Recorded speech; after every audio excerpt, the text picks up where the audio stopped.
Dentistry is facing so much of saturation. We are lucky that we are having a side income in the form of Botox, pigmentation, skin techniques, aesthetic procedures. Now even dentists have started doing hair transplants also. I'm going to do a course offered by a F&F, X&X, S&S friend of mine, and I will be doing these procedures as a sidekick so that I meet my expenses and do the extra procedures and earn extra income out of it. Am I allowed to do this? Hi, I'm Dr. Bhavdeep Ahuja. I'm a dentist with 22 plus years of experience. Apart from dentistry, I'm coaching colleagues since 2012 about the topics of practice management, medical legal aspects, consent, record keeping, and finances in dentistry. And in this video today, I'm going to debunk a few myths. If the colleagues asked me this question before June 2022, I would always reply, if you hold a credible qualification from even a foreign university, you can practice these things. But if you have done a crash course in these for 1, 2, 3, 4, 5, 6, 7 days, I'm sorry, you are not allowed to practice this in India, since the ambiguity or non-clarity is there on this topic by Dental Council of India. So this was my answer before June 2022. July 2022, DCI came up with a notification. The notification was only oral surgeons can do hair transplants and cosmetic procedures, since they are well trained in that part of the body, and they are trained in head and neck, so they can deal with these kind of things. There were so many RTIs put, there were so many applications sent to DCI. I have the record of many of them, not all, of course.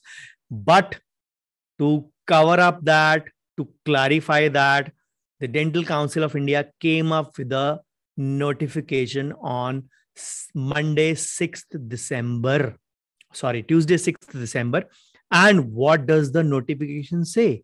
The notification just clarifies the things they have already said in the July 2022 notification. They believe that they have issued the guidelines as such, which I'm sharing with you on the screen right now. So they have mentioned these procedures can be undertaken by an oral and maxillofacial surgeon registered with any state dental council. The minimum requirement of any hospital or clinic is they should be having, we can say, facilities for handling emergencies. I'm just enlarging the text for you to read.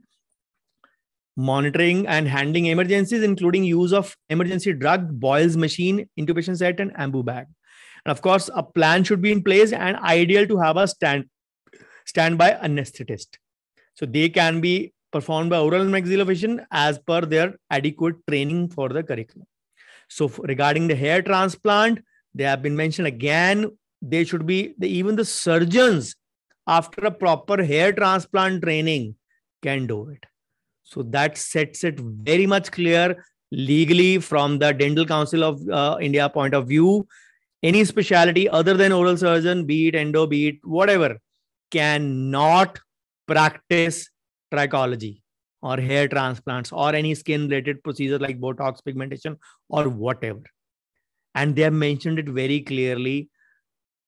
Watching in workshop where you are being trained and YouTube is not adequate training, even for the surgeons. So they need to do a hands-on also. Then assistants and OD technicians who are to be employed in this should be for medical background. They should not be any lay persons or your trained assistants. They are not allowed. They should have a training of both aesthetic surgery, disinfection, and patient communication, of course. Then the surgical assistants, technicians should perform under the supervision of an oral maxillofacial surgeon. So they have very clearly mentioned that the anesthetic backup should be there.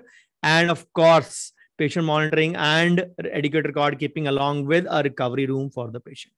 So the second page says, in addition to the surgeon, the center should have trained nurses and technicians, which goes without saying. And it should be a hospital with facilities for treating indoor patients. A proper operation theater should be available, and availability of anesthetist and a daycare surgery, and proper record of patients with pre and post operative photographs with complications, if any, need to be maintained. That is the standard protocol of the record keeping, as we all know. So, guys, let's put this argument to rest. Trained in India, trained abroad, from a foreign deemed university or a recognized university, if you are not an oral surgeon, you are not allowed to practice. End of debate. If even after this you have a question, please contact DCI.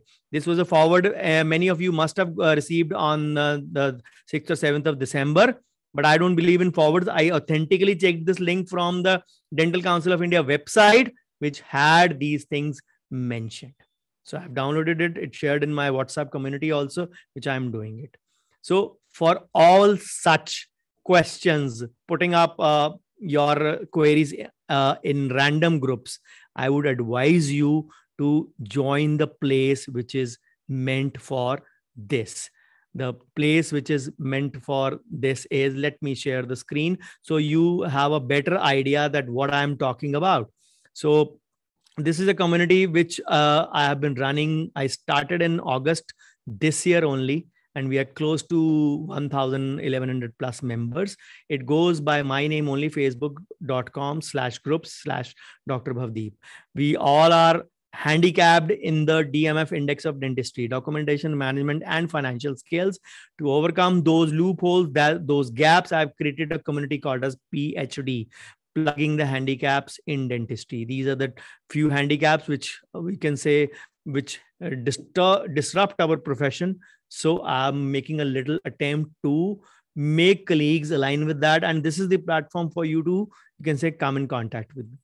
So if you have some takeaway from this video, if you like this video, please do share with your colleagues and friends, and of course make them aware about this also, and kindly do subscribe to my YouTube channel also. It'll help you, and click the bell icon, ring the bell icon. It'll help you to be notified whenever I post the next video. Thank you so much. Bye-bye. Take care. And I see you in the next Wednesday or Saturday video or audio podcast series very soon.